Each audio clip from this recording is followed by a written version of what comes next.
everyone. Bro went AWOL. Dude, I was gone for 4 days during a holiday weekend.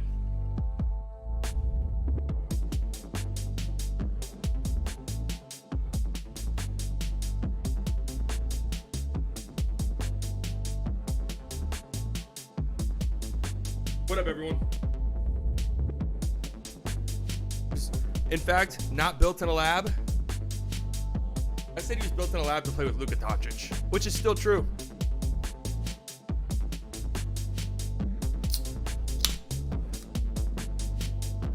I survived watching my team run their offense through Jaylen Brown in Game 7. You're a trooper. You're a trooper, Mason. You know, I honestly don't know if I'd rather my team lose, get swept, or come back all the way down 3-0, force a Game 7 at home. Everyone thinks you're going to win. You're 9-point favorites, and you shit your pants. I really don't know.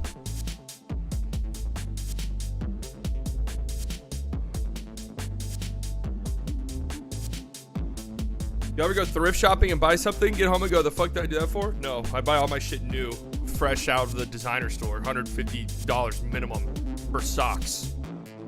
So, can't really relate.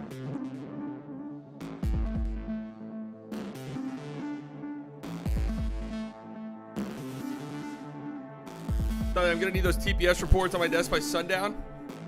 I quit. Fuck you. I'm unionizing. Me and the boys in the warehouse, we started a union.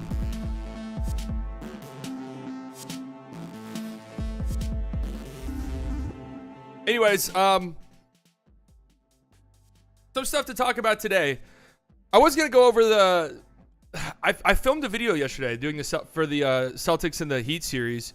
My mic like disconnected halfway through it, and by the time I noticed it, it was like 7 p.m., which was a little bit too late for my liking. So just kind of scratched it entirely.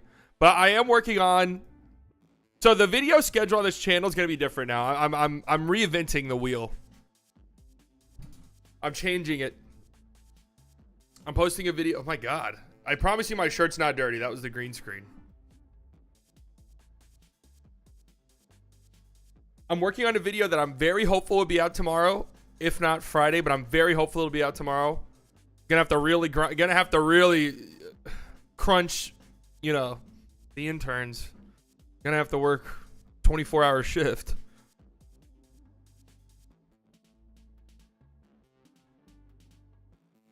The fact that it went 7 meant the Heat deserved to win, but I was so gutted when Tatum went down. Yeah, that kind of sucked the fun out. Like, it definitely changed the the course of the game. Like, anybody who thinks otherwise is stupid. Like, I don't know. I still think the Celtics would have lost. I put money on the Heat to win. I was actually, the main reason I put money on the Heat to win that game was because they were like, wasn't it like, they were like plus 250 or something crazy like that, maybe even higher, which is just that's just a crazy line for a Game 7, you know?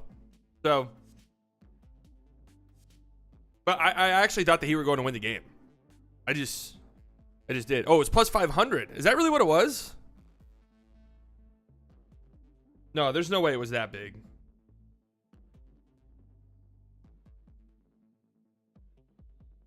I have a new bookie and I forgot what the fucking name of the website is. Oh, there we go. Found it.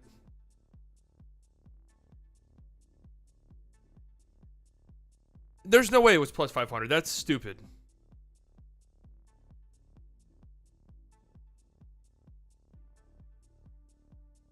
Mine was plus 255. So you got some crazy odds. Maybe to win the whole series.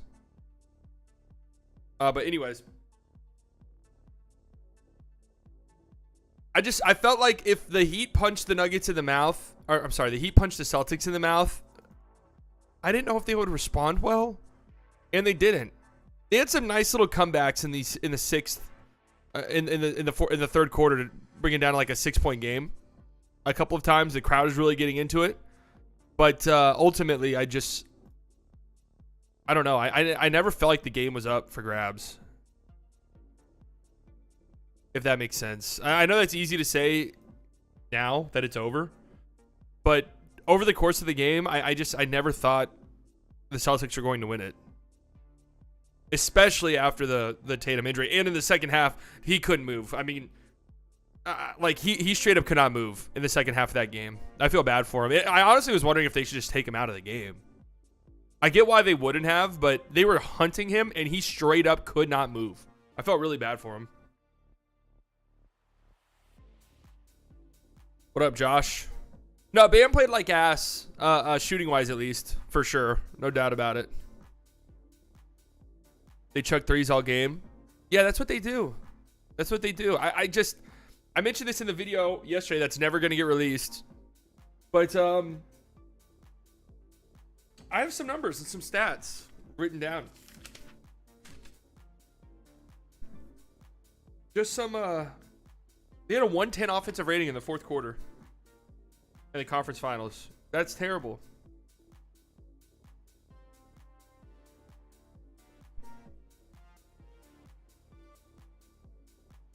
Like, that's so bad. They just, my problem with the Celtics right now, Jaylen Brown and Jason Tatum, is that when the going gets tough and you need a basket, I'm going to go ball don't stop on you guys here. When the going gets tough and they need a basket,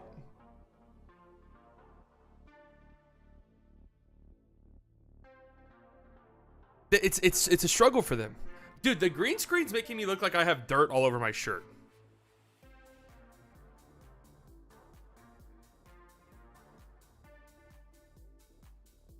You know, it's like sidestep wing, like a sidestep 3 on the wing for Tatum every single time. Sidestep 3, sidestep 3, sidestep 3, or truck stick to the rim. And it's cool when those shots go in, but, you know, like it's, dude, can you shoot like a pull-up jumper? Like, can you just shoot a little mid-range pull-up? Like, can you post somebody up? He definitely can. Like, I know it's in his bag. Jaylen Brown, I'm not so sure that's in his bag, truth be told, but...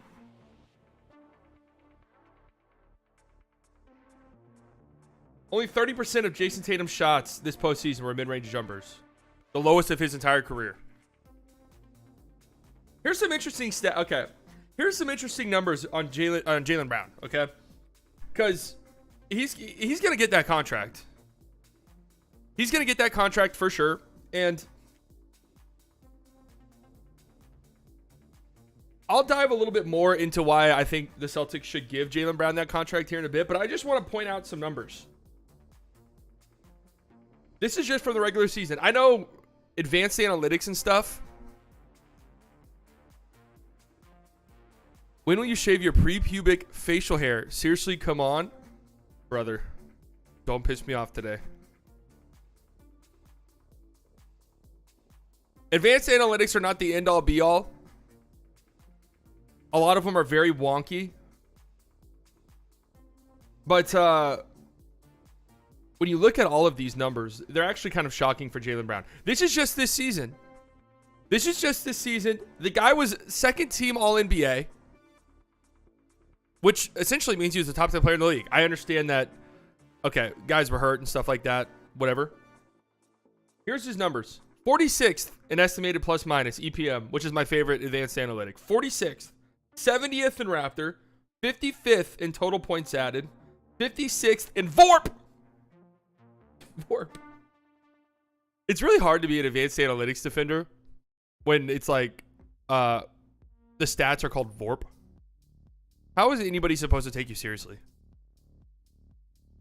Yeah, have you seen Jaylen Brown's VORP this season? 80th in win share, 66th in box score plus minus. That's this season. So pretty much every advanced stat there is, every advanced stat at least worth somewhat of a shit, has him as like a top 50 guy around there. Which the eye test will tell you a little bit otherwise.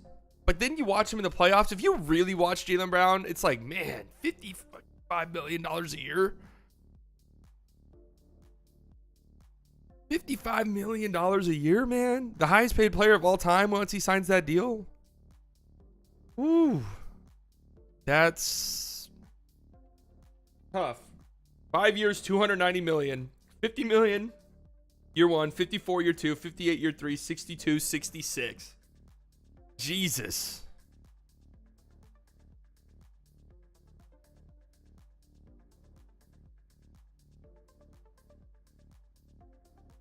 Why do you got Jarris Walker in your bio? Oh, I'm a big Jarris Walker fan. We're gonna look at this mock draft here in a bit, and I'll get into some of my favorite prospects.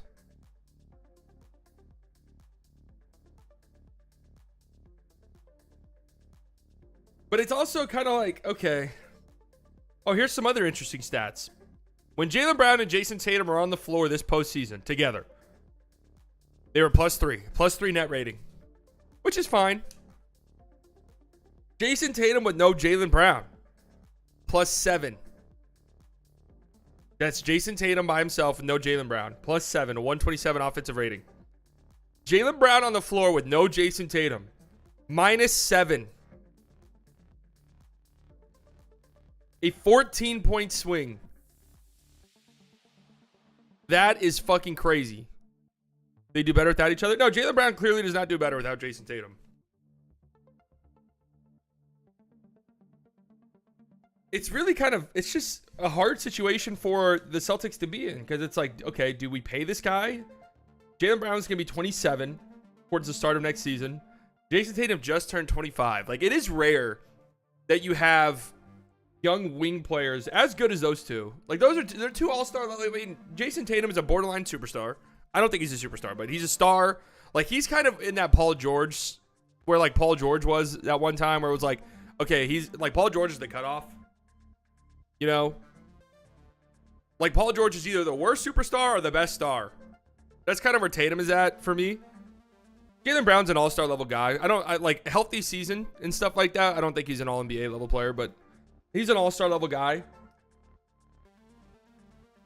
Can you win with those two making $55 million a year? That's the ultimate question they got to ask themselves.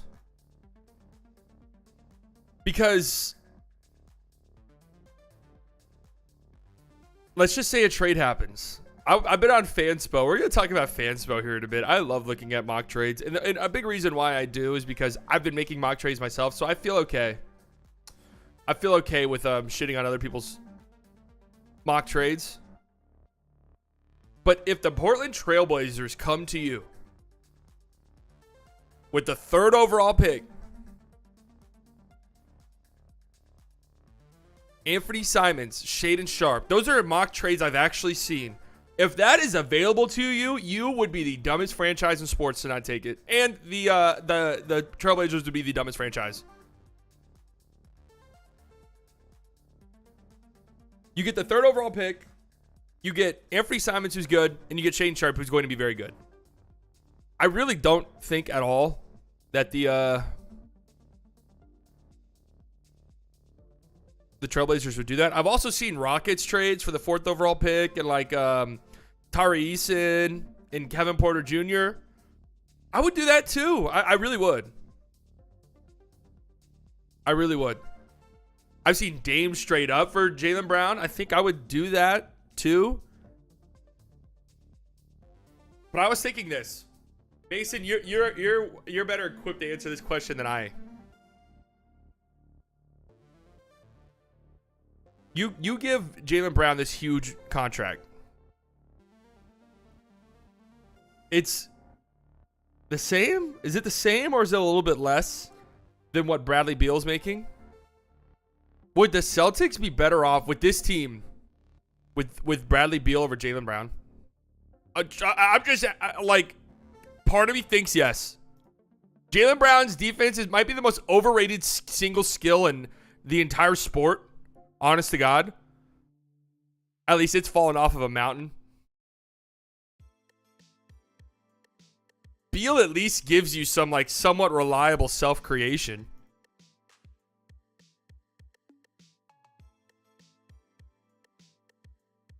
I think Bradley Beal's better than people give him credit for, honestly. I know that he's been like an easy target ever since he signed that contract, but I think he's better than he's given credit for. Jaylen Brown and Tatum are too similar. They both need to play with a primary playmaker. Yeah, basically. And Smart's just not really good enough with that. That's why, like, Beal gives you, like, a... I'm not saying they should do Jaylen Brown for Bradley Beal straight up. That would be fucking stupid. But I'm just saying, like, in this make-believe world where Bradley Beal's on the Celtics. And Beal's playmaking's not horrible. His defense is bad. But I don't know. I don't know what they should do. Like, I think they should give him the contract. Worst case scenario is you trade him later. I think teams would be willing to give up more for him if he's under that contract.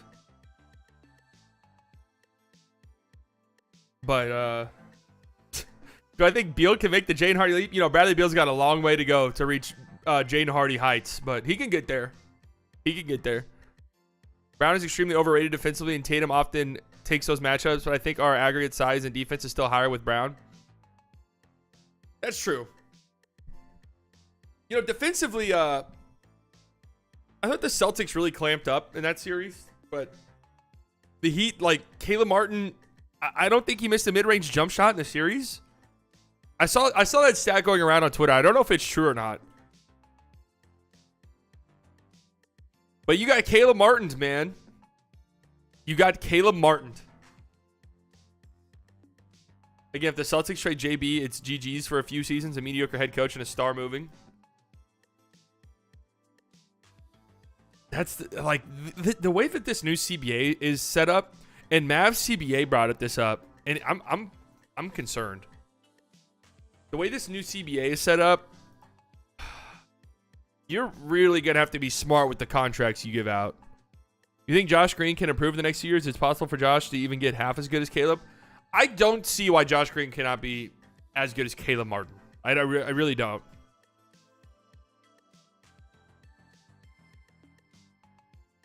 Yeah, I'm team trade Kyrie or not give him money at all. Oof. Boston's defensive intensity dropped off a cliff after the Heat made their first run in Game 7. That's kind of why I put money on the Heat, because I was like, all right, I sort of feel like the Celtics will crumble. And I've mentioned this in the so far, like when we talked about the Suns, home court advantage and the Sixers. Home court advantage is definitely a real thing. It's not for the Celtics, I guess, because they're like under 500 in their last 20 games or whatever it is. But whenever you're in like a building where there's kind of a history of choking and collapsing, the moment that a punch gets thrown, the crowd is always just like, oh fuck, and it feels like the energy's out. And that's why, like, that's exactly what happened in Game 7. You could, every time Jaylen Brown turned the ball over, you could literally hear, oh, boo! The very unlikely but dream scenario is we send Brown to Houston or some other team, then it sends assets to Portland and we get Dame, and then we have to flip one of our guards for a wing. That would be interesting. Dame definitely boosts your championship window. Like, I definitely boosts your championship ceiling, I think. But it also shortens your window. I went back and I looked because I just wanted to see. What was my opinion on the KD trade? Because remember, it honestly sounded for a tiny, tiny bit, not a long time, but a tiny bit, that KD was going to go to the Celtics for Jaylen Brown. I went back and I looked just to make sure what I was saying. I went back and I watched my video, and I was saying the Celtics would be fucking idiots to not do this. And you know what? I stand by it. I think that's why expansion teams like Vegas or the Panthers in the NHL do well. There's no long history of traumatic losses playing on the team. They just play. I think that shit matters. I really do.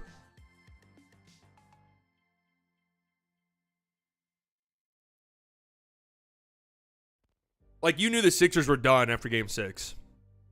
You knew they were done.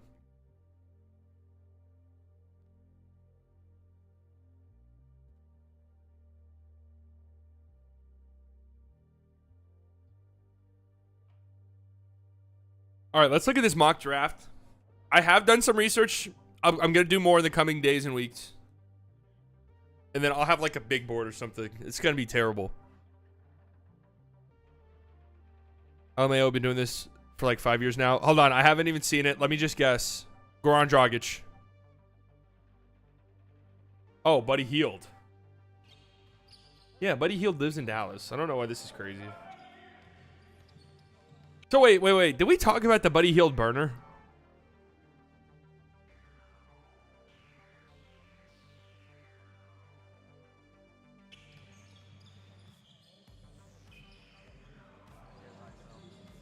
Hey, Raymond Felton. He's in the Dallas area.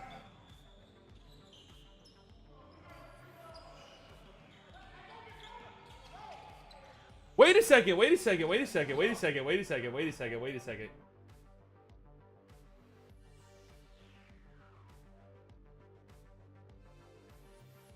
Was this guy in the NBA? I'm like 98% certain this guy goes to the gym I used to go to and shoots around with him and his brother.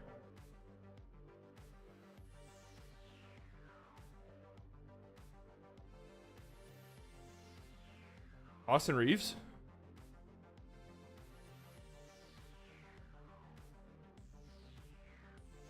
I'm actually 100% certain.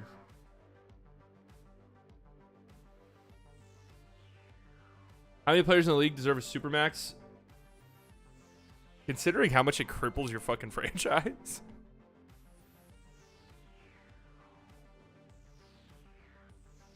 Buddy's wearing Sacramento gear in this video.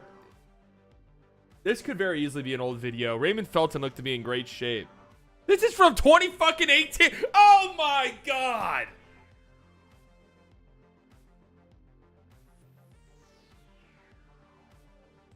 Oh my god. Unbelievable. Unbelievable. You know what? I can't hate on this because I did the same exact thing a few days ago with Ben Simmons. And I must have Ben Simmons muted on Twitter or something because I didn't get any notifications. I didn't realize people were like quote tweeting this.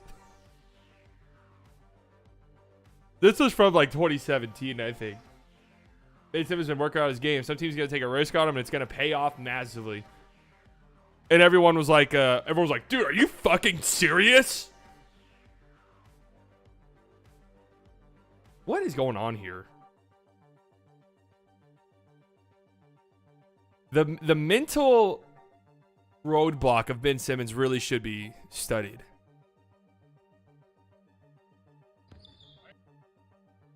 There should be a whole documentary on that alone. Like, I think they're going to do process documentaries because they're going to be hilarious. It's going to be really, really funny. I'm about to insert an ad right now. Here you go. It's going to be really funny to look back on the process after it inevitably failed. But I feel like the whole Ben Simmons aspect of it alone deserves its own documentary. All right, let's get into this. Celtics have the two best Robins in the league. Tatum could be the number one. He can. He's got to develop a go-to game a little bit more, I think. But he can. Like, he's big enough and strong enough to be a post guy. I don't see why he can't develop like a really reliable post game. Watch your ad. That's a good viewer right there. Guys, I'm telling you, when this next video drops,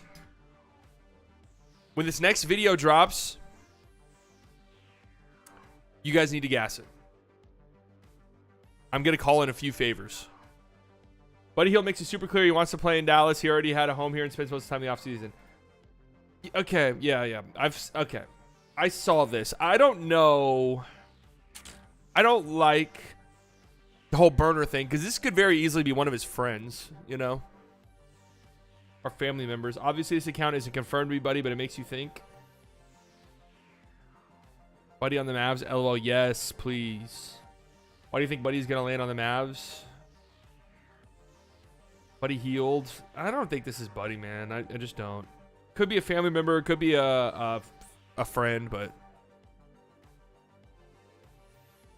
I see, that's the thing, too, is it's like, why are we going so crazy about Buddy Hield? I mean, the guy's good. He's been really good for Indiana. But it's like, okay... What is he solving for the Mavericks exactly? You know, I mean, okay, maybe he's like a THJ replacement if you trade him, but I really don't.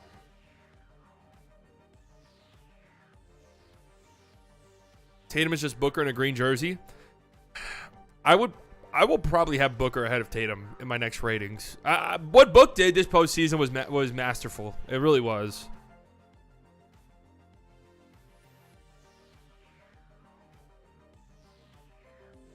It really was masterful. Okay, let's get into this mock draft. Jonathan Giovanni.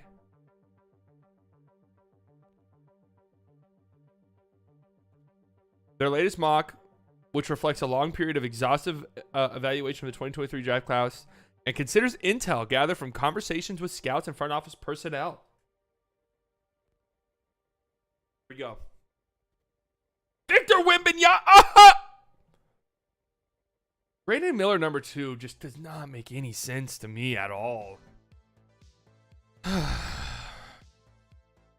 won't send another link until I get the go-ahead, sir. You guys can send links in here. I like when you guys send me stuff to look at. Especially on a stream like today where I honest to God, did zero prep. Some days I'll come in with like a list of things I want to talk about. Today, I had nothing. True, Victor, like there's an outside chance Victor falls to 10. If a video surfaced of Victor Wembanyama murdering a child, and it's in 4K, and it's him, how far does he fall?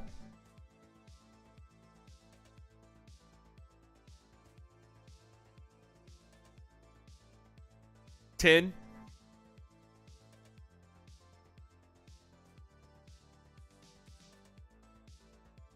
To 2.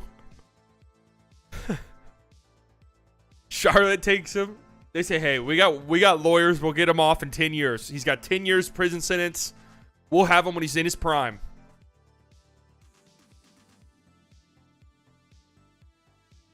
Actually, that's a better question. What's the worst crime?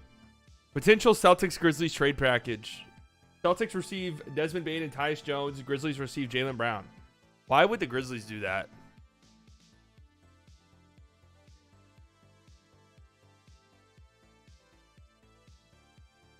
I don't think the Grizzlies do that, actually. I'm actually about to tweet right now. What is the worst crime Victor Wembanyama could commit and still get drafted first overall? Any white-collar crimes, he's going first overall. Tax evasion, fraud, insider trading, first overall still, no question about it.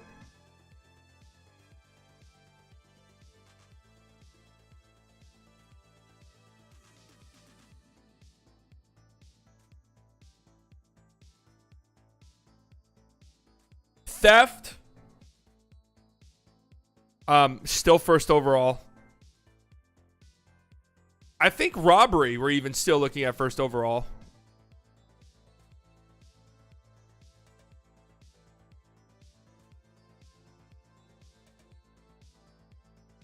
I mean, Charlotte had Miles Bridges. It wouldn't be a stretch if they took Wemby after he killed someone. What if he starts having a lot of opinions on trans people? He'd still go first overall.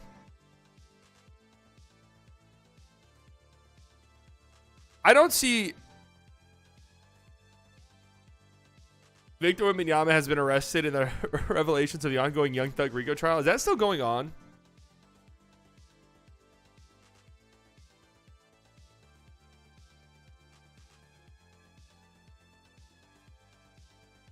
I'm about to delete this tweet. This was a mistake. I've already seen shoot up a school. This was a mistake. I'm deleting this tweet.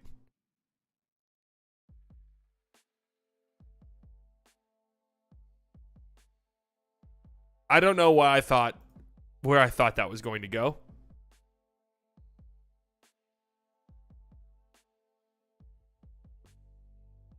Let's revisit this real quick. Wow, we're doing a really good job going over this mock draft. Michael Kidd-Gilchrist could play a key role in the playoffs. You know, at the time, everyone thought this. So,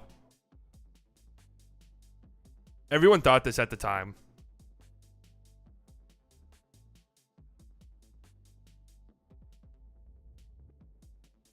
I don't get Brandon Miller going second over Scoot. I think you're really overthinking things. If that's what the Hornets do. Brandon Miller, to me, he feels like a good player. I don't know. I have a... The more I watch Brandon Miller, the more I struggle to see that really high ceiling. I see a very good player. Like, don't get me wrong. I see like a, at the worst, like a really, really strong, you know, third, fourth guy. I do struggle to see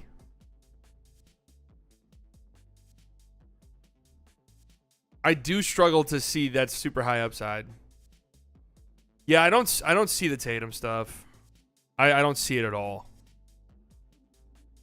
Good player though. Like, don't get me wrong. I've not like real mock drafts, but like the Twitter draft expert mock drafts. I've seen him fall to 10, and I would be fucking ecstatic if that was possible. But like, I'm not taking him over Scoot.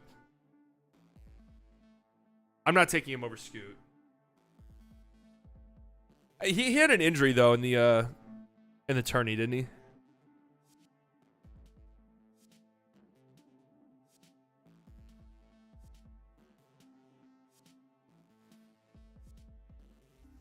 I really do think that Charlotte should take Scoot. Is there any like intel? It's interesting that a consensus top 3 guy has interviewed with 12 teams. It's a little interesting. Maybe some trade up talk. Maybe there's some people who think he slides a little bit. I don't know. Would you rather have Christian Wood or Jarris Walker? Jarris Walker, it's not even remotely close. Amin Thompson, number 4. I really struggle with him. I see the potential. I do. I see the hype. I think for Houston, that's a guy that makes sense. If it's a team that absolutely needs to hit on their draft pick, like if Portland, for example, if assuming they keep Dame and keep their pick, and they absolutely have to hit on it, I don't think Amin Thompson's a good pick, but Rockets, it kind of makes sense actually. Yeah, I'm taking Miller over Amin for sure. I value floor big time. I value floor. And I think both the Thompson twins really have a really solid shot at busting. Especially, dude, like this shot is so bad. I don't. It's really bad. It looks so broken. I don't know if it's ever going to get fixed. And it's very, very hard for me to imagine. Like it's I don't know. Who'd run point in Charlotte? I think Scoot and like LaMelo are good off ball. LaMelo's a really good catch and shoot guy. Wizards are 100% getting the Thompson twins. They end up busting. I mean, do we think one of them succeeds while the other busts? I feel like if one busts, the other will bust. Cam Whitmore goes number 5. There's a lot of playmaking stuff with Whitmore that scares me, but the potential is definitely there. Asura 6. I kind of feel like I think I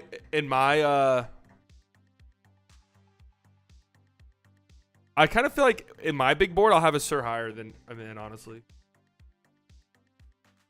As a sad Celtics fan, here is my wants: Jaylen Brown for Steven Adams and Tyus Jones. What? Really?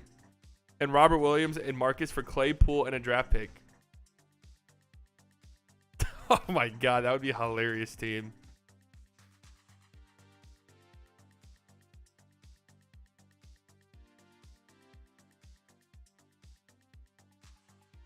Thompson might have a little wider range than you'd think. I could see both of them falling. I could see him in going 3rd or something though. Like I don't know.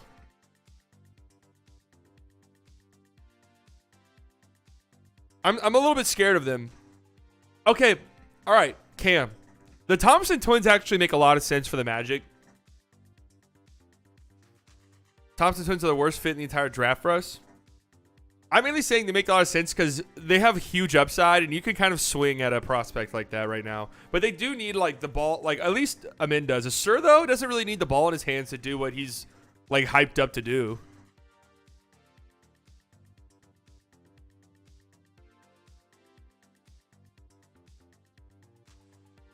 Jarris Walker to the Pacers just makes so much sense. So much sense.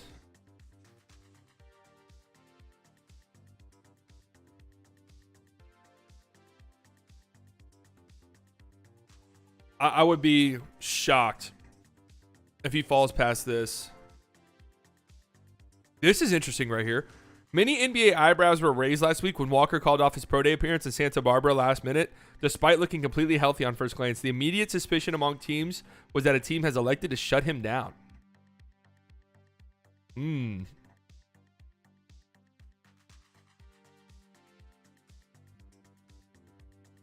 If that's the case, it's got to be...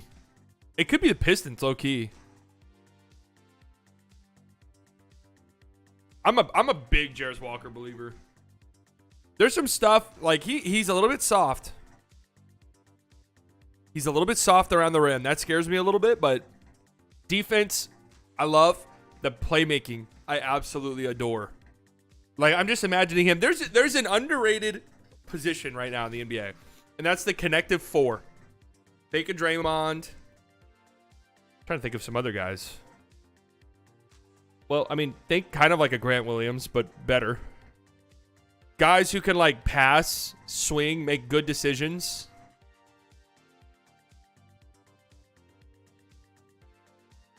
Very good in the short roll. It'd be so perfect on the Mavericks. Oh, my God. Aaron Gordon, yeah. He'd be so good on Dallas. I mean, fit like a glove. Like a glove. He's not going to make it there, though. No chance. I like him way better than Taylor Hendricks, by the way. Just get that out of the way.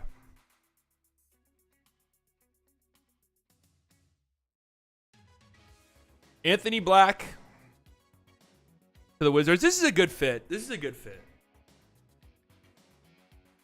My concern with Cam Whitmore is that he had a huge physical advantage in college and is not going to help him much in the league. Everything I saw from him and read about him and learned about him, the playmaking stuff is very alarming.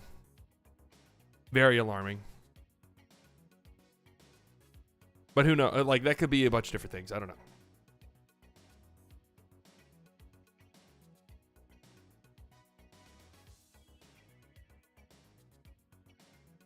Anthony Black in Washington makes a lot of sense.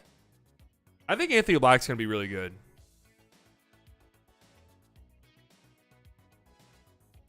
I think he's going to be really good.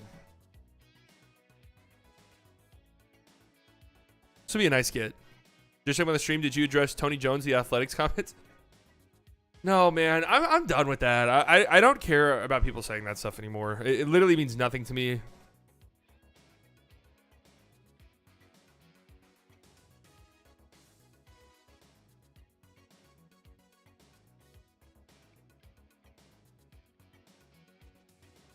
Okay, the thing I like about Anthony Black, though, is I would have the Thompson twins higher than him. But at least with Anthony Black, I saw him do it in, like, a very competitive league.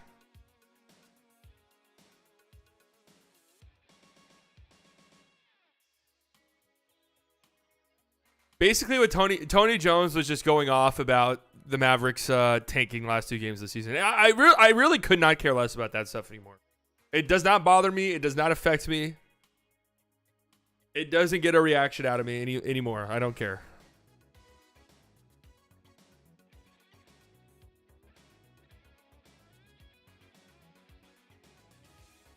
Jalen Hood-Schifino. So I've not looked into this guy at all. So I'll just say that.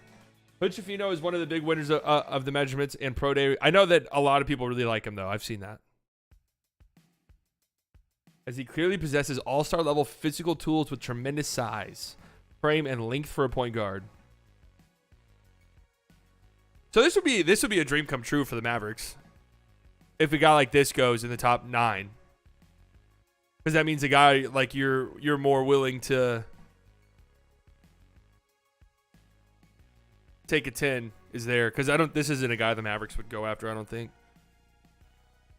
What do you think the Celtics should do? I talked about it. I think you guys should just bring, like, I honest to God think the Celtics should run it back. It's hard to win in the NBA. You made it to Game 7 of a conference finals. You're still one of the most talented rosters in the league. Just run it back. Give Brown the contract, and if it doesn't work then, you can trade him. Then you can talk about trades if it doesn't work next year. This feels dirty. The Boston Celtics are expected to lose 3 assistant coaches to Ime Udoka. That sounds about right to me.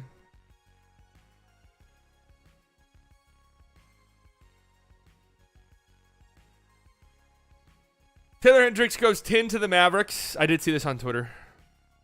I like Jarris Walker way more than Taylor Hendricks, so I'd be very cool with Taylor Hendricks. Don't get me wrong. I would be very happy if the Mavericks draft Taylor Hendricks. So I tweeted this out earlier. The Mavericks need to pick somebody. I'm like, the Mavericks need to pick somebody. They could trade down and get another first-round pick, but they got to leave this draft with a first-round player. Absolutely. I don't think a trade exists where you trade the 10th overall pick and get something good in return. I don't think that trade exists. Okay. I saw the Keldon Johnson ones. I like Keldon Johnson. I think his role makes more sense on a team trying to win like Dallas. But he doesn't play defense. That makes it a really tough pill for me to swallow.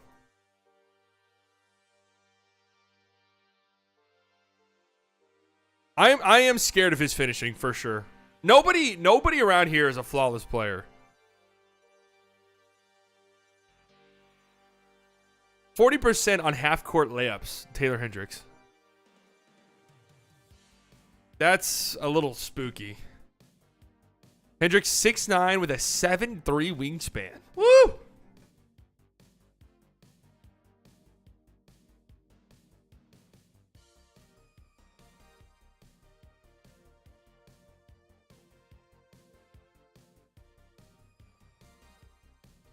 Hendricks at 10 would be nice. Like I'm here for it. Great defender, will immediately be a good defender. Solid rebounder. 40% on catch and shoot threes. How about that? I like that Mavs with their trade pick 10 for Jonathan Isaac. It doesn't make sense, guys. With the way the CBA is shaping up, I've been looking at Mavs CBA's tweets. It does not make sense to trade this pick. Unless you're fleecing a team. It really does not make sense. You're going to have to build through the draft. You run the risk of losing Luka, but, I mean, whatever.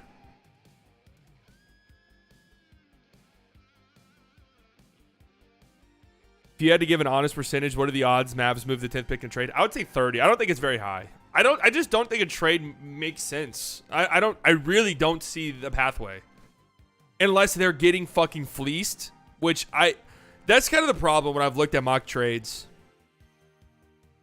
That's kind of the problem whenever I've tried to concoct some mock trades is I have to realize that, okay, but what if the Mavericks get fleeced? Then what does a trade look like? If we're talking of fleecing.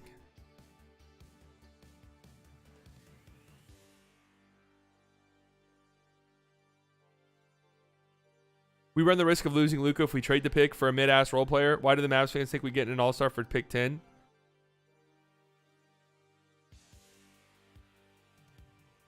Don't know. It's dicey. Hendricks got a 7-foot wingspan. Still. Lengthy. I have seen people compare him to Andrei Kirilenko. A forward version of Joakim Noah, which is interesting. Oh, wait, I'm sorry. I'm looking at Jarris Walker. I was about to say, none of these make sense. That's Jarris Walker. Fuck, man. Jarris Walker, man. Jarris Walker's really that guy.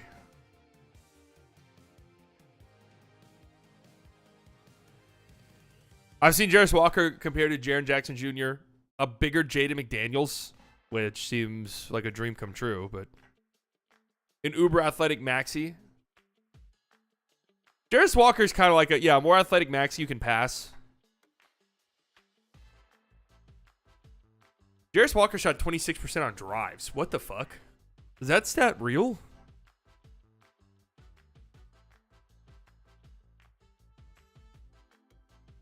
I think Taylor Hendricks would come in and immediately be the Mavericks' best rim protector since Tyson?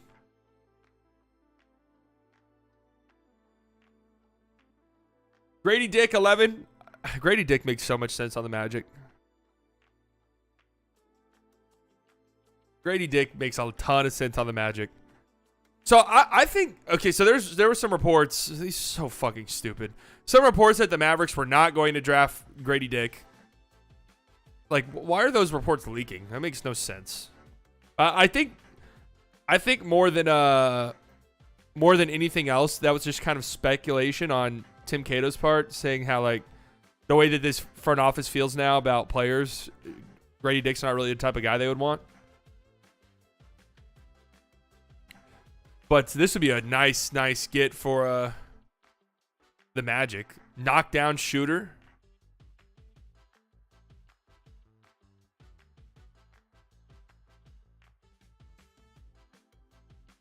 %56 on transition threes. 56.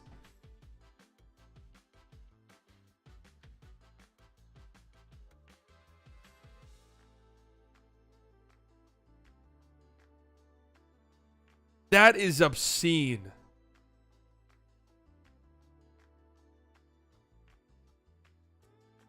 And from what people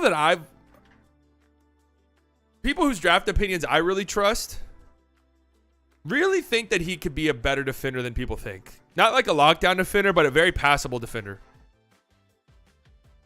So I don't know. I think he's a solid playmaker too. I think he makes a lot of sense on the Mavericks, actually. To be honest with you.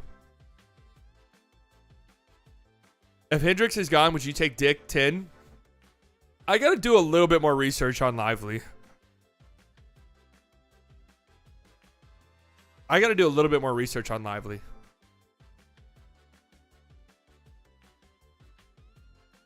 Maybe by next stream I'll have a very rough big board. Me personally, I would never take Dick. I mean, if the situation is right, I would take Dick. Like, I think that he's fine. I think he's going to be a very high floor player. Well, considering Lively 10, he's been mocked 10. How you feel about streaming on Twitch lately? I've been looking into capture cards. There's definitely plausible scenarios where we would take Dick. Yeah, for sure. I know that the team values athleticism, and Dick might not have that, but still. I'll take Dick, though we have no good on-ball defender, though. Yeah, I mean, he doesn't really fix any of your immediate needs. But maybe in that scenario, you trade Tim Hardaway. I think you could get a first-round pick for Tim Hardaway. I'm not kidding. Maybe I'm delusional, but I actually believe that. You could get a first-round pick for Tim Hardaway.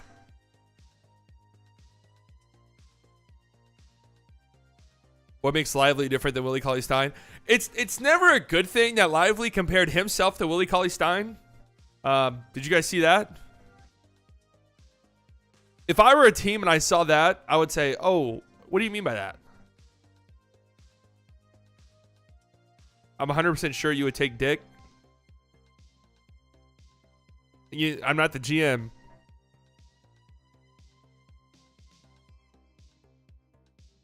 Where he would probably be on my big board, I don't see a world where it would make sense, but we couldn't get a second round pick for Hardaway at the deadline. I don't think that's true. I think Tim Hardaway would definitely get you a first round pick. Definitely.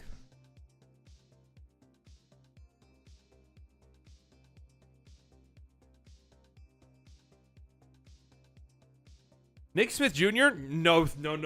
I saw a mock draft that had the Mavericks taking Nick Smith Jr. I'm not kidding when I say I will go to the overpass near my apartment and just jump. Okay? In a video game. I'm not kidding. No. That could be somebody else's project. Makes some sense for the Thunder. Where they could just kind of like, if he doesn't pan out, whatever.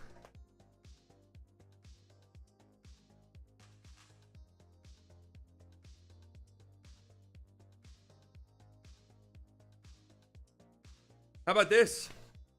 Most NBA executives expect the Thunder to be active in trade discussions, looking to potentially package this pick and future first-rounders in an attempt to move up. How much value is there in moving up 2 spots?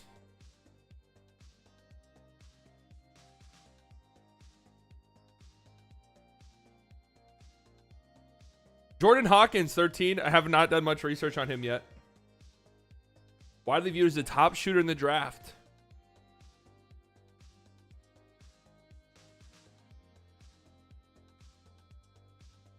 Derek Lively, 14.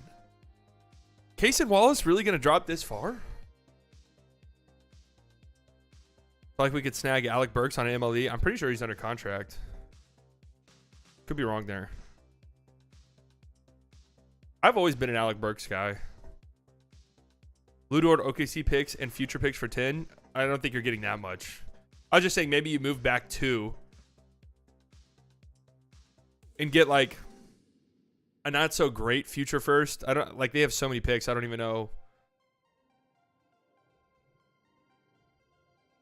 Pistons have his bird rights. Oh, so he is a free agent?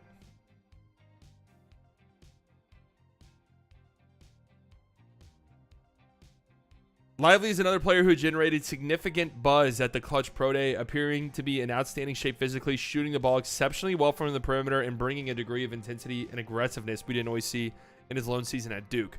So I was reading up on Derek Lively, and there was a Bam Adebayo quote that I thought was very interesting.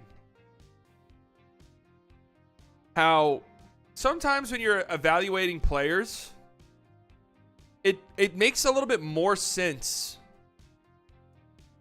to look at their some of their high school stuff just to see what they're capable of doing.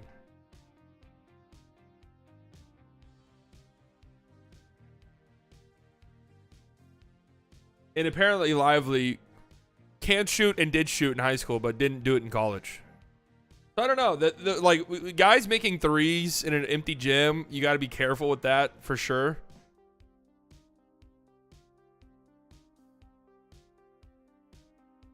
I'll have to validate that in private workouts, but the dearth of big man in this class gives him the ability to be a riser on draft night, especially as teams consider the fact that he was the #1 recruit in his high school class entering the season. I'm going to have to do a lot more research on him. I feel like that would be kind of a worst case scenario at 10, but Keontae George, 15. Did we miss Cason Wallace? Kobe Buffkin, 16. Cason Wallace, 17.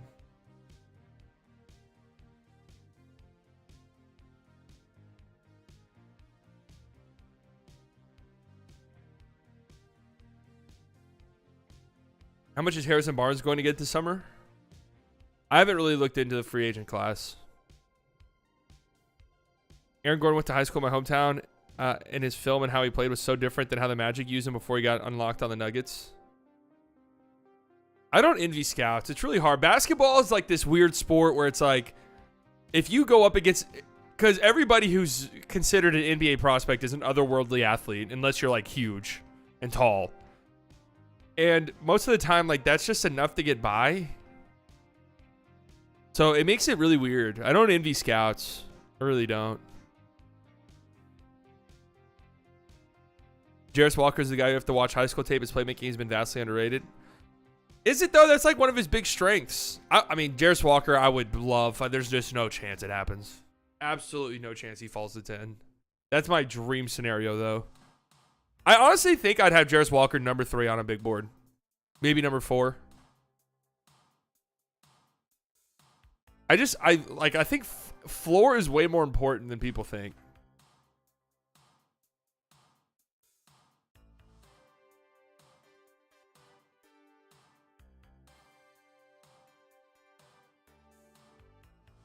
I like Cason Wallace. If the Mavericks knew they were losing Kyrie, I would not mind taking a stab at Cason Wallace. Even though his offense looks a little shaky.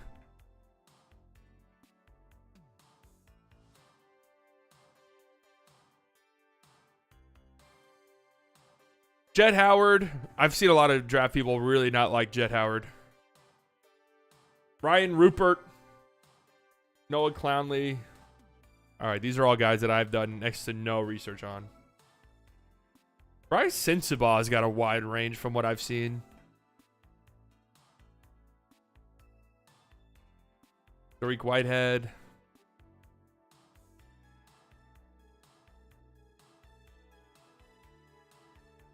Do they have Edie going in this draft, I wonder?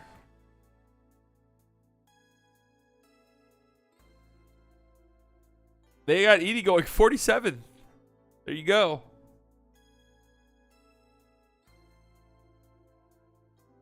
Do they have there goes Amani Bates with the last pick of the draft. Are you still thinking 10 and Davis for 21, 22, Dorian Finney-Smith and Day'Ron? Or do you want a lottery pick in the rotation? Ooh.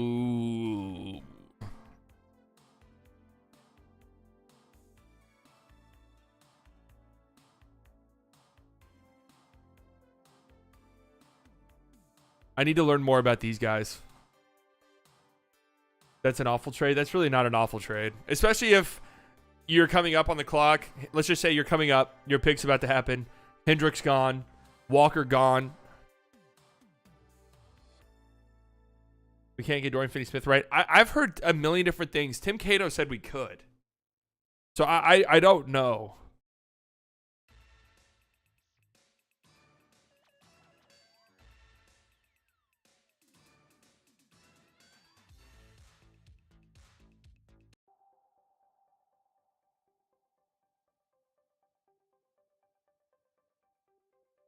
Zach Edey would bully Wemby.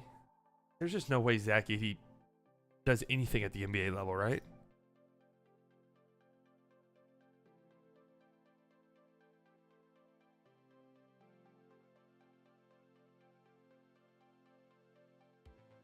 Just absolutely no way.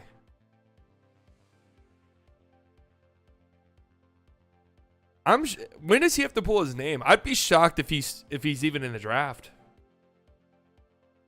Jordan's only available. Are we 100% sure about that?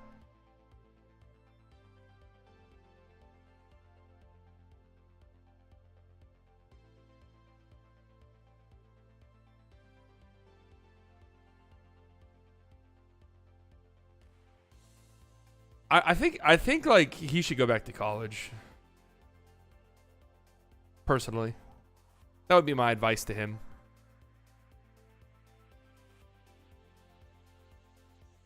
Zach Edey is going to be a my team legend. That's true. They're going to give him a 3-point shot, like a 98 handle, and it's going to be the stupidest fucking thing you've ever seen.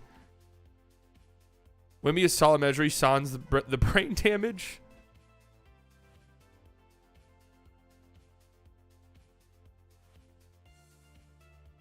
I want to look at some fanspo trades.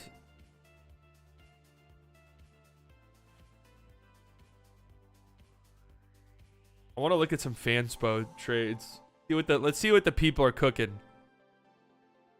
See what the people are cooking up. What I would do as a Portland Trailblazers GM. All right, I see Nurkic on the Mavericks, and immediately I'm disgusted. Mavericks are getting Nurkic and Nasir Little. So the Mavericks are getting Nurkic and Nasir Little for Bertans and a future first that they can't even trade, I don't think. Oh, wait, no, they can't trade the 2027 first. Yeah, Mavericks are saying no to that.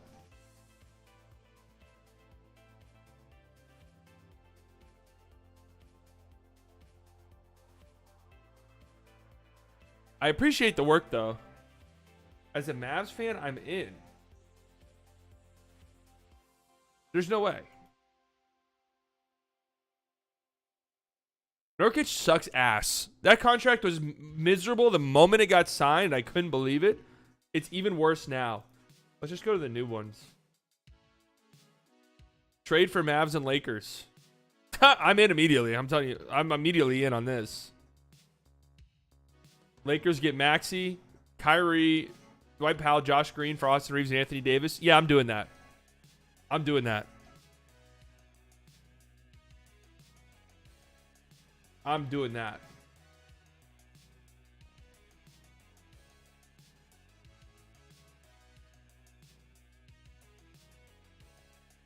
If Kyrie wants to go to the Lakers, there's like the Lakers are not. God, I wish people could just get this out of their brains. Why would the Lakers sign and trade Kyrie are sign and trade Kyrie for Anthony Davis. Like, what are they accomplishing there? This is not actually happening. Oh, whoa! I'm in. Bam Adebayo for a future first, Jade Hardy and Christian Wood sign and trade, making $20 million a year. Oh, God. I think Pat Riley would have to have a stroke for this to happen. And even then. But I'm in. 5-team trade. Has one of those even happened? Has a 5-team trade ever happened that involved actual, like, good players for every team? 5-team trade. You gotta, oh, Jesus Christ. You really gotta respect the creativity. Mavericks bring back Kyrie. Sign and trade for Kyle Kuzma making 30. So you're gonna have Luka making $50 million a year, Kyrie making $40 million a year, Kuzma making 30. You also get Damian Jones and Rudy Gay. What do you give up in this scenario if you're the Mavericks? JaVale McGee, Bertans, and the 10th overall pick. So the 10th overall pick for Kuzma. Why are the Jazz getting the Mavericks 10th overall pick in this scenario? I immediately feel like the Wizards are getting fucked here. Malik Beasley goes to the Hornets.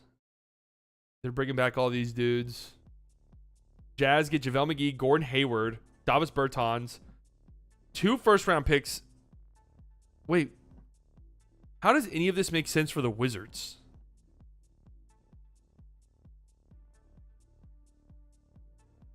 So the Wizards are giving up the 8th overall pick. The Wizards have 8 or 9. Keep forgetting. They have 9, right? No, they have 8. 8th overall pick for 2 non-lottery picks. Lakers are getting Jordan Clarkson for a mid-tier first and Malik Beasley. This is horrible. God bless you. I admire the creativity. 3-team. Oh, God. Kyle Lowry on the Mavericks. Lakers get Kyrie in a sign and trade. Heat get D'Angelo Russell in a sign and trade. Mavericks get Kyle Lowry and 2 firsts. You know what? If Kyrie was leaving, people need to understand this about sign and trades, first and foremost. You can't really be beggars. Like if a guy wants to leave and you need to facilitate a sign and trade, you're not going to get much in return.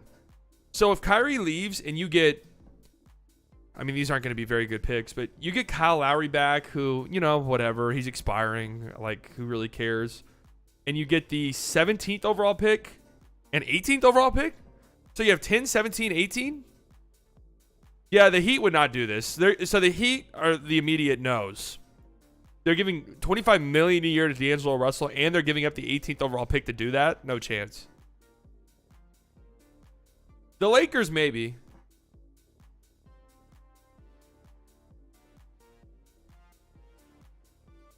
I mean, if you're the Mavericks, though, this one makes sense. Clint Capella trade ideas. Oh, here we go.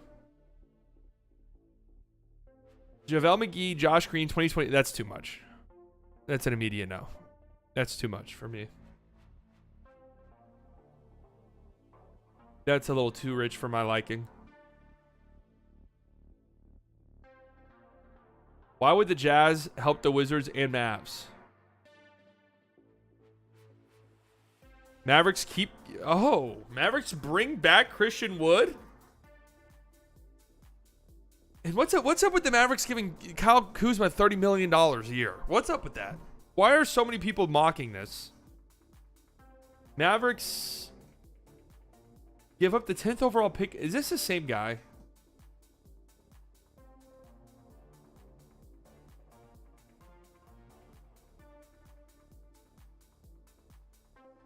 This is the same exact guy.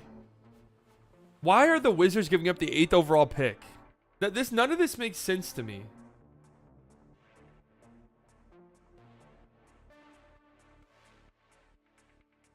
Some of these are I do admire. I gotta say, I really do admire the creativity. All right, here we go. Damian Lillard trade idea. Here we go. Mavericks get Chris Paul and DeAndre Ayton, and they give up 2 first-round picks, Jaden Hardy and Josh Gray in the process, and Tim Hardaway and Davis Bertans. I'm not kidding, guys. In a video game, I would dive into the ocean and never return. In a video game, I would dive into the ocean and never come out.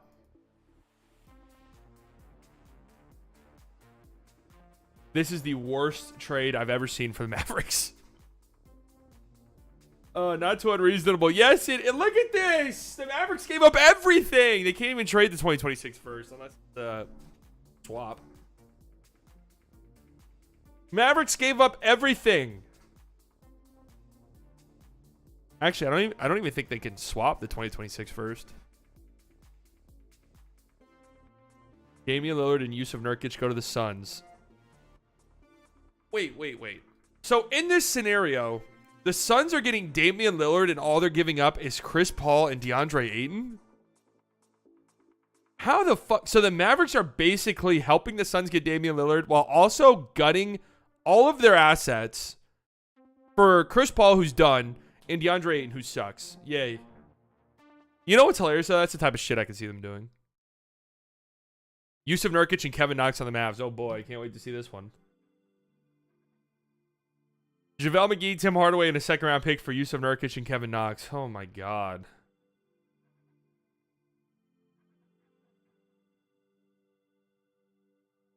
One-year downgrade for the future. Mavericks get first-round pick in Clint Capella. They give up a second, 10th overall pick in Davis Bertans. What's that Phoenix pick?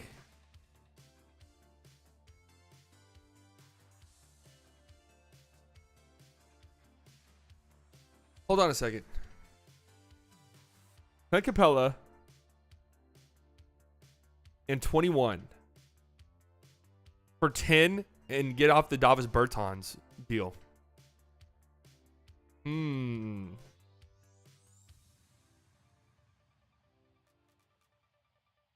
That's not the worst for the Mavericks, truth be told. That's not the worst. Yeah, so, okay, the Hawks are getting Patty Mills, Davis Bertans, and the 10th overall pick. Oh, boy, they're bringing in Blake Griffin. They're giving up John Collins, Clint Capella, 2 seconds. They'd have to really want the 10th overall pick, I guess. Because in this scenario, you would have the 10th overall pick, and what else do they have? 15 or 16? Yeah, 15. I think this was made by a Hawks fan, though, maybe.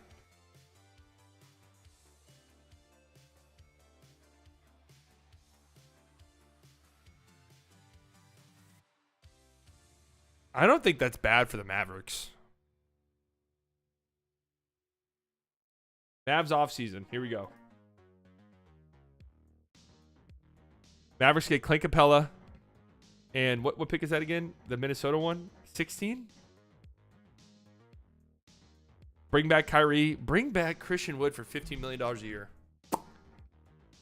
You give up Tim Hardaway in the 10th overall pick. You're bringing in Clint Capella. Atlanta would never do this. But you're bringing in Clint Capella. I mean, outside of the Christian Wood piece of this, I wouldn't mind it.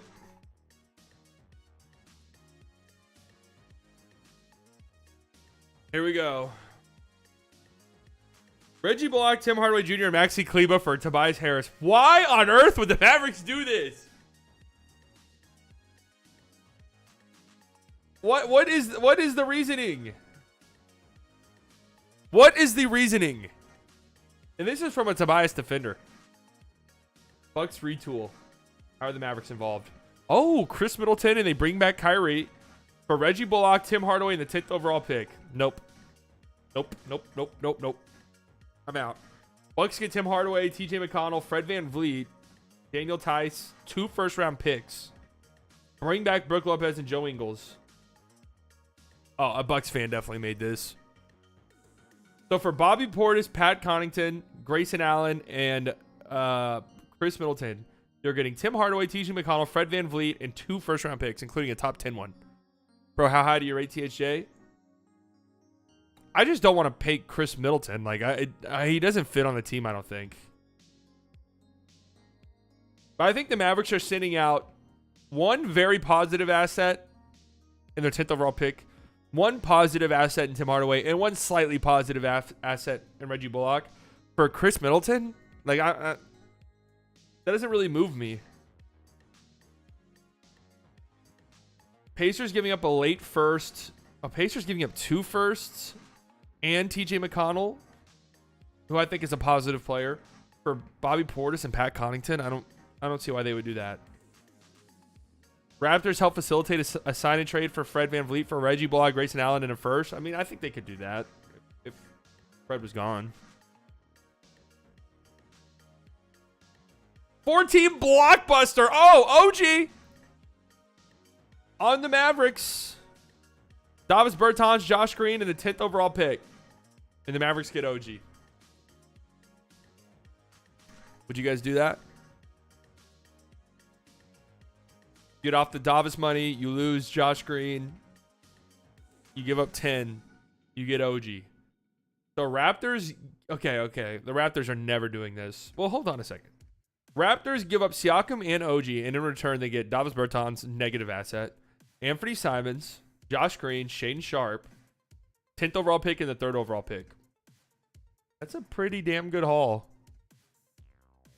And the Blazers give up Anthony Simons, Shaedon Sharpe, and the 3rd overall pick for Jaylen Brown. This is one of the more interesting ones. I'll say that. This is the one where I'm like, I don't think this is an utter disgrace for every team involved. Blockbuster trade.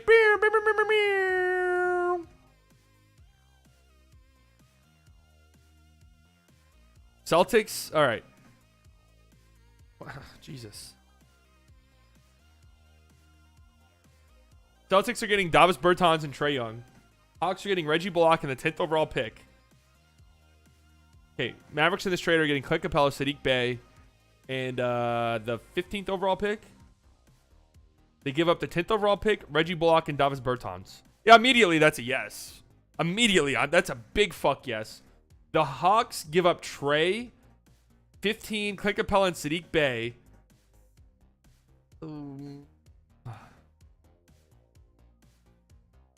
I don't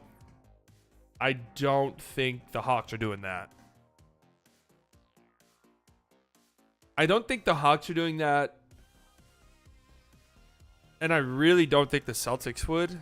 The Mavericks are the team where it's like, hell yeah. And this thing was made by a Mavericks fan. So, like,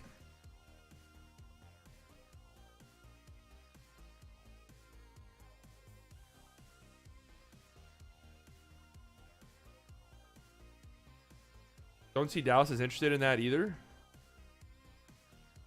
Dude, are you kidding me? This would be a fucking home run for the Mavericks. You move down 5. You still get one pick outside the lottery, but you still get a top 15 pick, Clint Capella, Sadiq Bey. And you're getting off the Bertans money. You lose Reggie, which sucks, I guess. But this is an easy yes for the Mavericks. No doubt about it. But I don't get the trade for Jaylen Brown thing.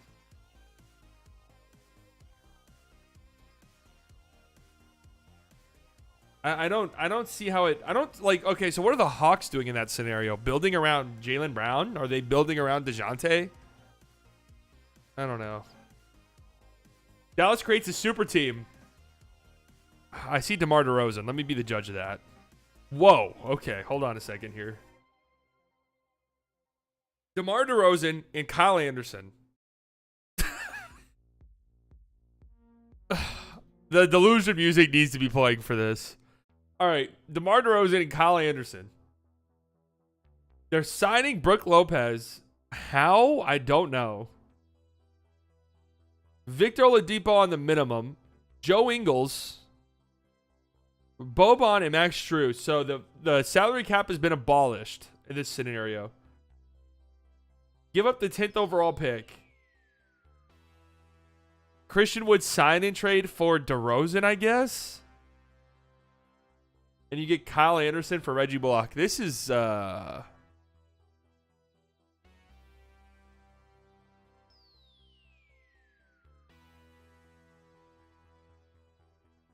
my God, this guy actually thinks it's bad for the Mavericks. This is a pipe dream scenario.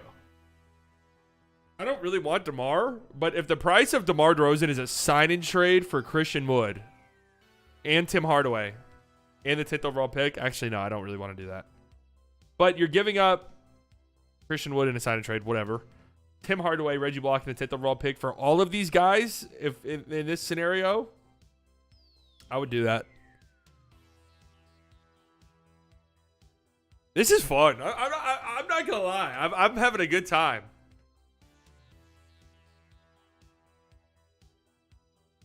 Mavericks get Jordan Clarkson, Kyle Kuzma, Daniel Gafford, and the 16th overall pick. Okay, I'm immediately interested. Immediately interested. They give up the 10th overall pick. Kyrie goes to the Wizards? What? I mean, this is an elite sign-in trade for the Mavericks. Hell yeah, I'd be interested. But the Wizards are giving up the 8th overall pick. They're facilitating a sign-in trade with Kuzma. They're also giving up Gafford, Monte Morris, and Johnny Davis. And in return, they're getting Kyrie Irving, the 10th overall pick, and Colin Sexton. The Jazz are giving up Colin Sexton and the 15th overall pick. For the 8th overall pick, Monte Morris, Johnny Davis, and Davis Bertans.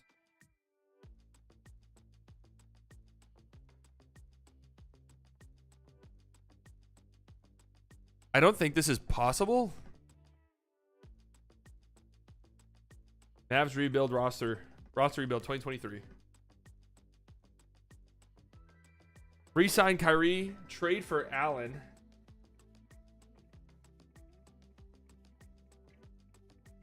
Jared Allen, I'm guessing. Trade number 10 pick for John Collins and number 16 pick. Draft Lively at 16. Maybe even try to sign Dylan Brooks as a free agent. So you move down a few spots for John Collins. Yeah, I really don't like John Collins. I don't even think the Mavericks can't do this without sending out salary. JaVale McGee, Reggie Bullock, Maxi Kleber for Jared Allen and Dean Wade.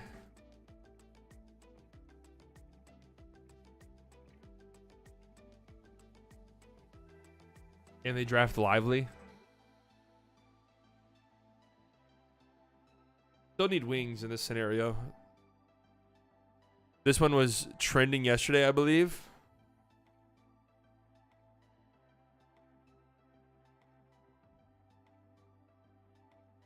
Okay, yeah, I saw this. Why would the Sixers do this? Okay, people need to understand. Sign-in trades don't work like this. Sign-in trades are, hey, this guy wants to leave your team and come to us. We need help facilitating it. We'll give you some crumbs as a thank you. That is what sign-in trades look like usually. This would make a little bit more sense, I think, if Tobias Harris had like 3 years left or something and they really wanted to get off his money. But 2 first and Tyrese Maxey and an expiring $40 million contract, which could be really valuable in trades. I just don't see it. I don't see it. Like if the Mavericks, if the Sixers needed help with a sign and trade, maybe we could talk about like Tobias Harris and maybe a pick. Maybe a pick if you're lucky. But I think the Mavericks would probably, like, if they're doing a sign and trade with the Sixers, I think the Mavericks would just straight up do Tobias Harris straight up. Honestly, I think they would do that.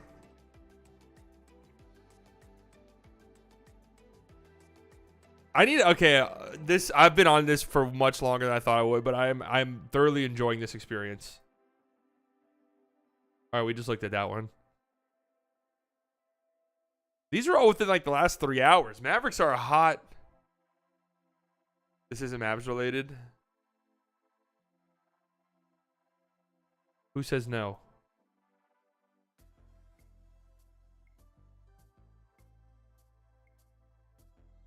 So Nets. So the Nets give up Mikal Bridges, Cam Johnson, And what is that? The 21st overall pick? For Grant Williams and the 3rd overall pick. The Blazers are getting Jaylen Brown for the 3rd overall pick, Anthony Simons, Shaedon Sharpe, and whatever this next pick is. So holy shit, wait. This has to be a Celtics fan. Who said Celtics devotee? All right, yeah.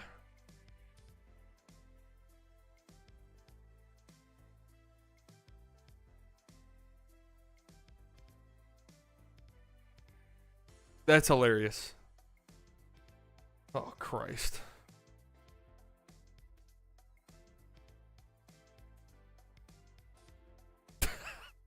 Luka for Chet, Josh Giddey. Clippers first, Rockets first. There's got to be 2023 picks involved.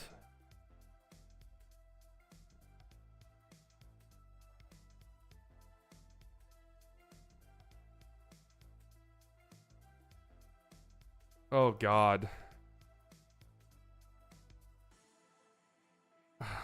Mavericks get DeMar again. Rudy Gobert. Okay. And a future first. Kyrie goes to the Bulls.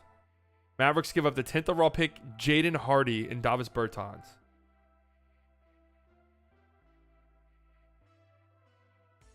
So the Timberwolves pawn off Rudy Gobert and get Caruso, Hardy, and a 10th overall pick.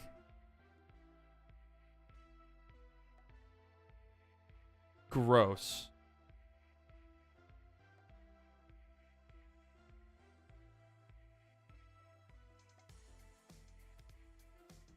This is a big no for me, personally. I'm really not interested in DeMar. I don't know why this keeps popping up. Go to trending trades.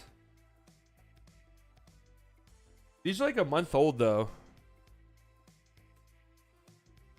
What I would do as a Dallas Mavericks GM, we already read that, didn't we? Luka finally gets help.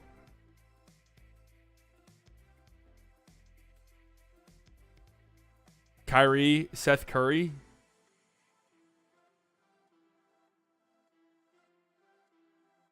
Oh, this happened during the season. I was like, wait, hold on a second.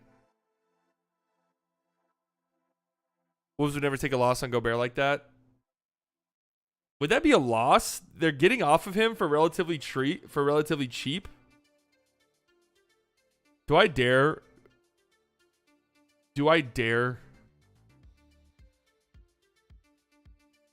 See what Luka Doncic trades have been cooking. Let's see what Luka Doncic trades have been brewing up. Brown for Luka.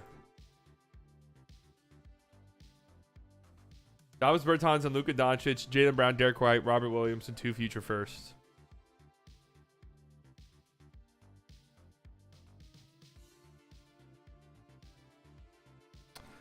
If Luka demanded a trade, this isn't like a disastrous return, honestly. But kind of it is, because your team is just still would be so far away from contending. Luka. Oh, let's see how this one makes sense. Luka for Joe Harris, Ben Simmons, so 2 bad contracts. Cam Thomas. 21st overall this year. Future 2029. Phoenix.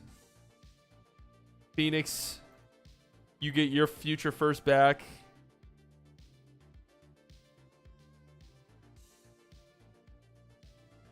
No. Mavericks would... Oh. Here we go. Failed. Nice. Mavericks get John Collins, Trae Young. Oh, my God. Wait, what? Wait, what? The Mavericks just become the Hawks. The Mavericks get John Collins, Trae Young, and DeJounte Murray. And the 15th overall pick. Tim Hardaway, Luka Doncic, Josh Green. Why the fuck is Josh Green involved in this deal?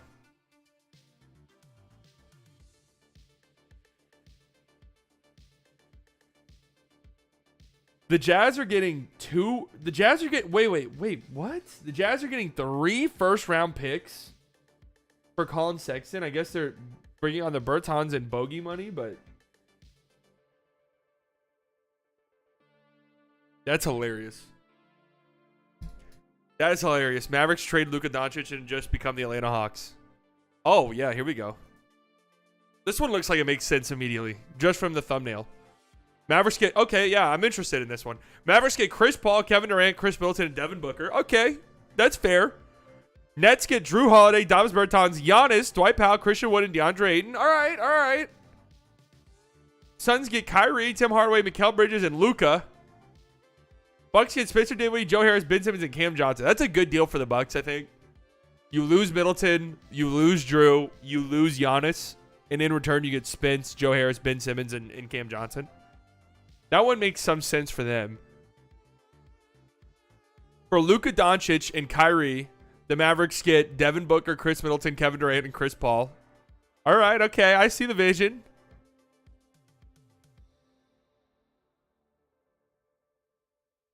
The Suns say yes to this, right? I think every team here says no, besides the Nets, obviously. And the Suns? Are the Suns, I think, say yes. Kyrie, Tim, Mikal, and Luka. They might tell you they would say no, but I think they would actually say yes.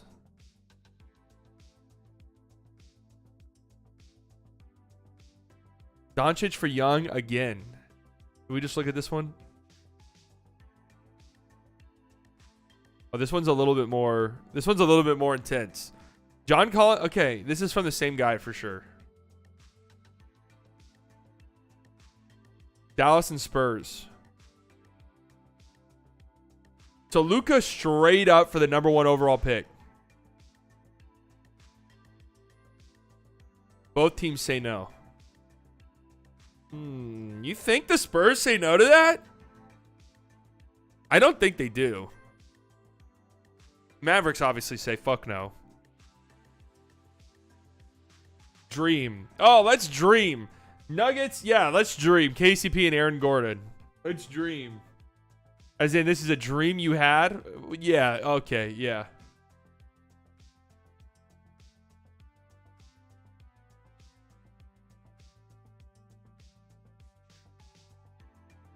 Oh, here we go. Here we go. Here's some movement. Oh my God. Shay, I love you. I want like some serious Luka trade packages.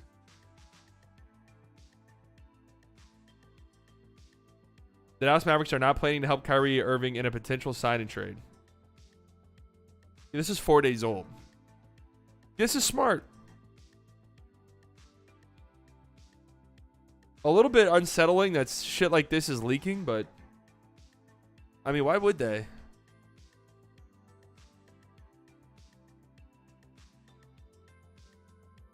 All right. Okay. That was what time is it? Oh my God. How much time do we just spend on that? I actually didn't even want to spend any time on that. Let's talk about this Nuggets and Heat series. The Luka trade package start to look different when he demands the trade in a year or two. I mean, yeah.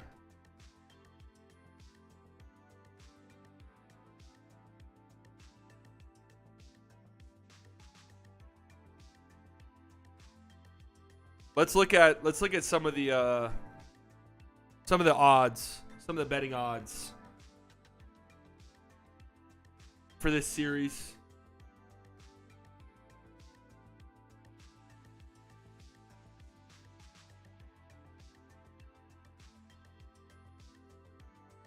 So the Nuggets open as an 8.5-point favorite, which is interesting. I think the Celtics were bigger favorites in Game 7 at home.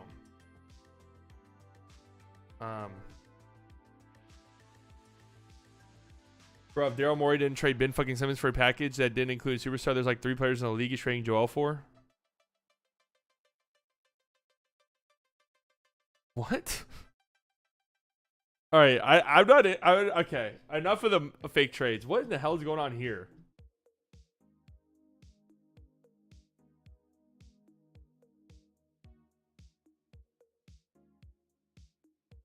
Wait, Warriors?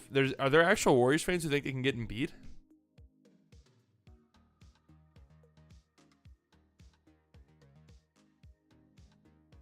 Mavs should try to get Boban anyway to keep Luka happy. If Boban comes back as the 15th guy, I honestly don't give a shit. Okay. Let's not forget, Boban's last game as a member of the Dallas Mavericks, he played 30-plus minutes in a Game 7. Oh, wait, no, I'm sorry. That was the year before. Messed my years up.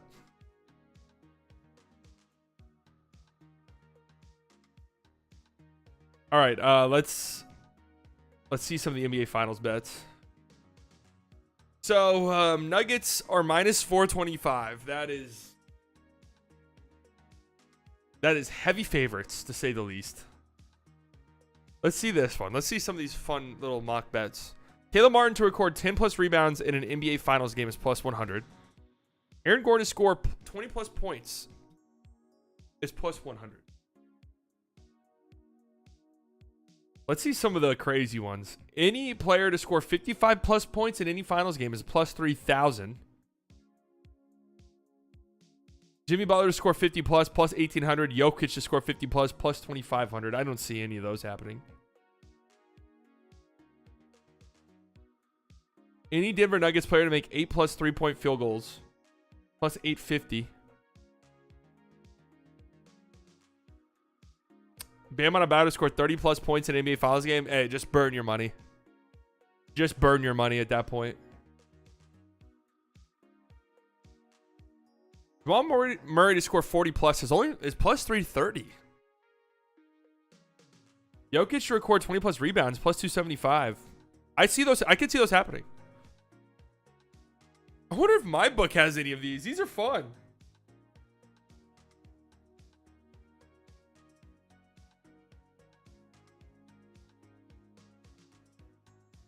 These are fun, and I want in. NBA series props. Heat versus Nuggets. Continue. Oh my god. These series props are trash. Legalize sports gambling in Texas. In every game of the finals. Nikola Jokic to record a triple-double in each NBA Finals game is plus 1,800. Jokic to outscore Jimmy in every game, plus 2,000. Jimmy to outscore Jokic in every game, plus 2,000. Oh my god. Jokic to average a triple-double is minus 125.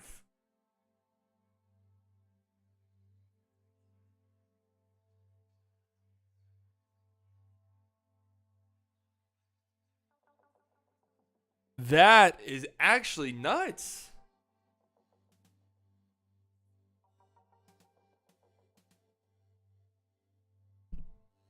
That is fucking insane.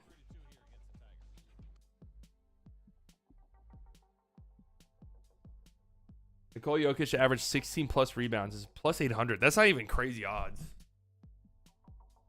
That is not even crazy odds. Exact result. Nuggets in 5 is plus 250. Ooh, that's... Heat sweep is plus 3,500. That's it? Really? That should be like 10,000.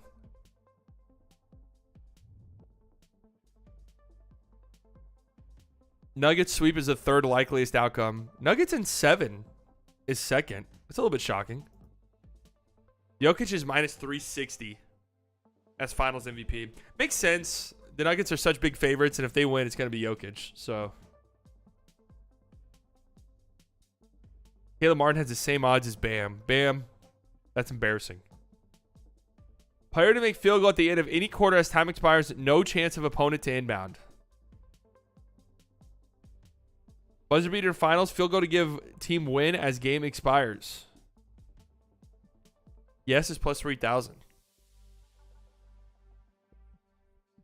trade. Knicks get Luka, Mavs get RJ. Oh my God.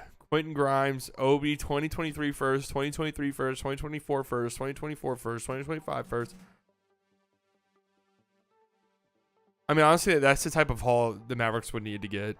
Like that many picks. Bang! Distance of longest made shot in NBA Finals. Over 47.5 feet. So basically a full court buzzer or full court heave. I'm going to say no chance. Player with highest scoring single game performance in NBA Finals. Jamal Murray at plus 200 is a little bit juicy. I feel like he would be the guy, right? Which team will have the highest scoring game in the finals? That the Heat should not be this close.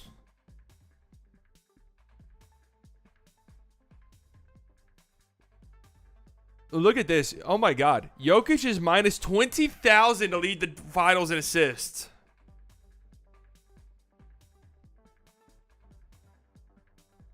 Could just throw like a little money on Kyle Lowry. Minus 20,000 to lead in rebounds. Jesus Christ. Celtics get Luka. Mavs get Jaylen Brown, Rob Will, 2024 first, 2026 first, 2028 first. That's not enough. Not enough.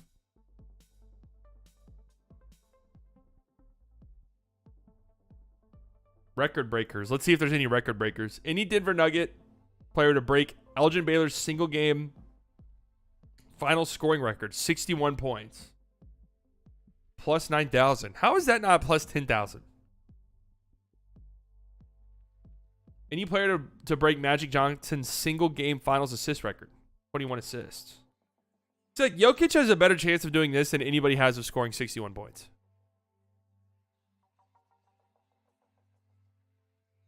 These props are so fun. Legalize gambling in Texas, damn it. All right, I still don't understand what this means, so I'm just going to avoid it.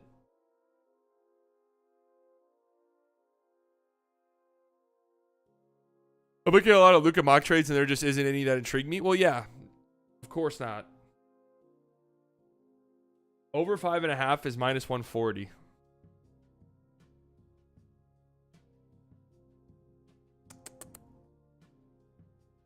I'm looking. Oh, I already read that. Maple Curry will do it. You think Jamal Murray's going to score 62? That's just so many points. Like I don't think the Heat would let a guy score that many points on them. It's kind of ultimately what it boils down to for me, personally.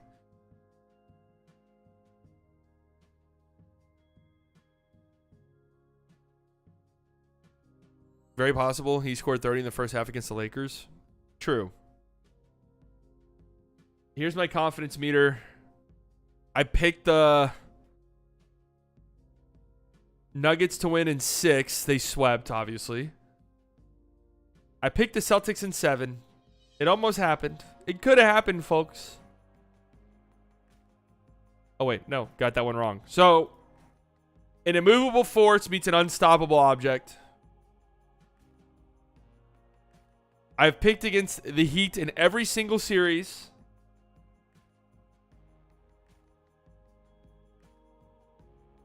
I've picked the Nuggets in every single series.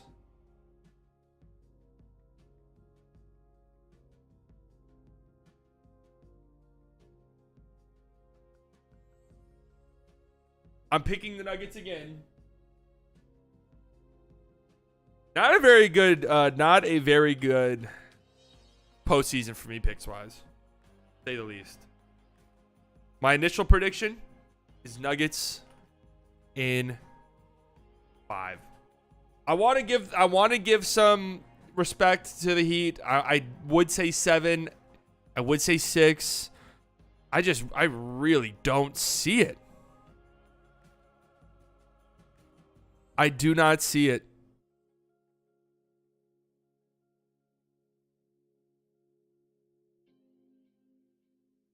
I think Jimmy really didn't play great in that series. So I think Caleb Martin continues this unbelievable run. It's possible. Bam Adebayo is going to have to play the best basketball of his life for the Heat to have a chance. And man, it looked so dire at times against the Celtics. I just don't really, I don't know. I think the Nuggets take care of business. I think it's their year. I think they're locked in.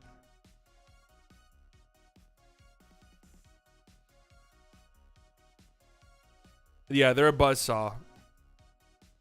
They're a buzzsaw.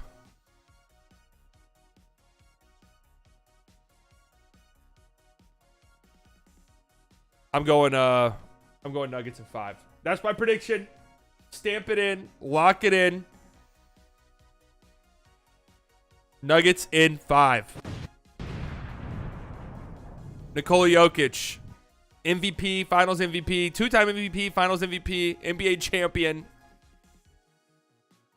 Jamal Murray, NBA champion. Michael Porter Jr., NBA champion. Aaron Gordon, NBA champion.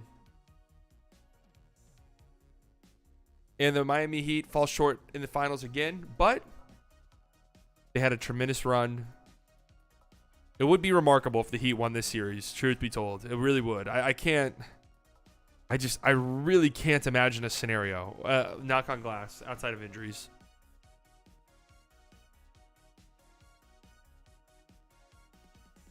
These are always so interesting to me. All right. Here's how my exact outcome would be. Nuggets win the first 3 games. Heat win game 4. Nuggets win game 5. Gentlemen's sweep. That's my prediction. So Denver sweeping is actually the best odds here. Denver, Miami, Denver. Denver, Miami, Denver. That would be my prediction right there. Plus 750. I'm guessing the Heat full sweep is... Oh, Heat full sweep's not even the worst one. Plus 50,000. Miami, Denver, Miami. So the road team winning every game. That is what happened in that series against the Clippers. Mavs Clippers, wasn't it? And the Clippers won game 7 at home. That was the first time the road team won. Or the home team won. I'm a little bit shocked that a Miami sweep is...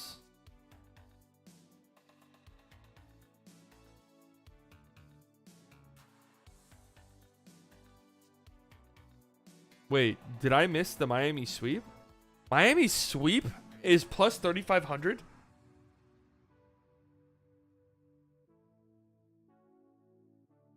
Huh.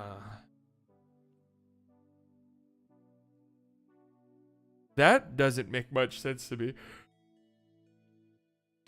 We don't come back. Well, team come back down 3-0 to win the series. That's plus 7,000. I don't understand this.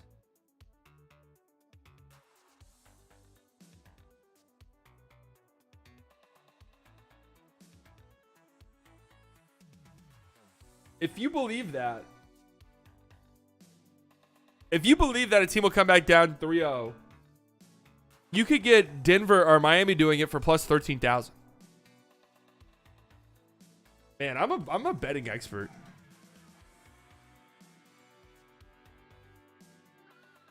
Overtime games, there being 1 overtime game is plus 300. 7 road wins is plus 50,000. It's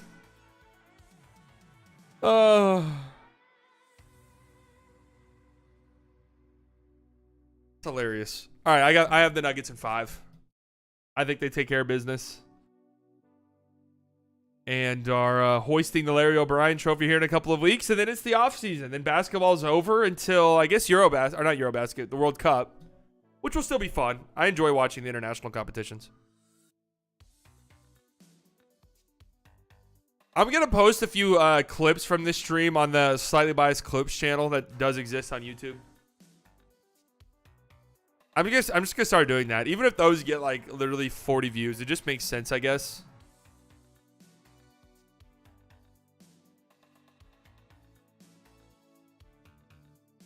It just makes sense. I'm working on a video, an absolute banger. It's the most ambitious video I've worked on in this channel's history. I'm hoping it'll be out tomorrow around 3 or 4 o'clock. If it's not, it'll be out Friday. I need you guys to gas that video up. I'm going to call in a few favors to spread the word.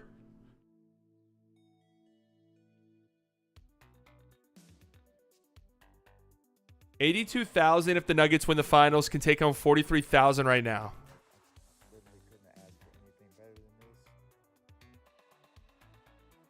Okay, what do you guys think? You got to ride this one out, right?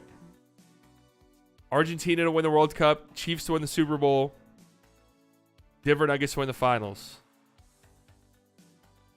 $100 wager to win 82 grand. You can cash out right now for 43 grand. I think you got to ride that one out, right? You could hedge your bet by betting on the Heat.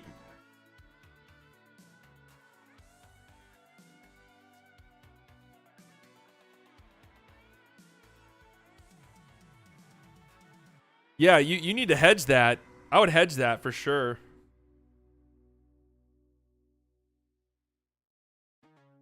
Okay, I don't know what the fuck's going on there.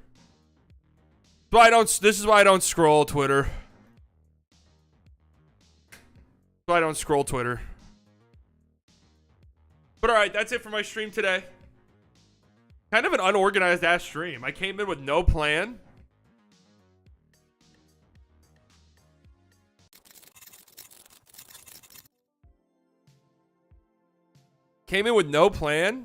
My shirt looks like it has dirt on it. It doesn't though. Twitter's a hellhole. Yeah, trust me, I know. All right, guys. Thank you guys for tuning. Wait, one last trade.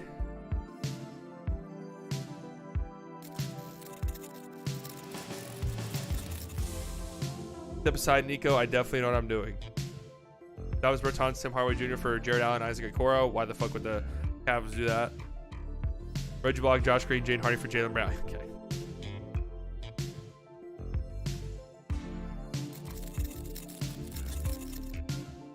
Thanks for ruining the outro.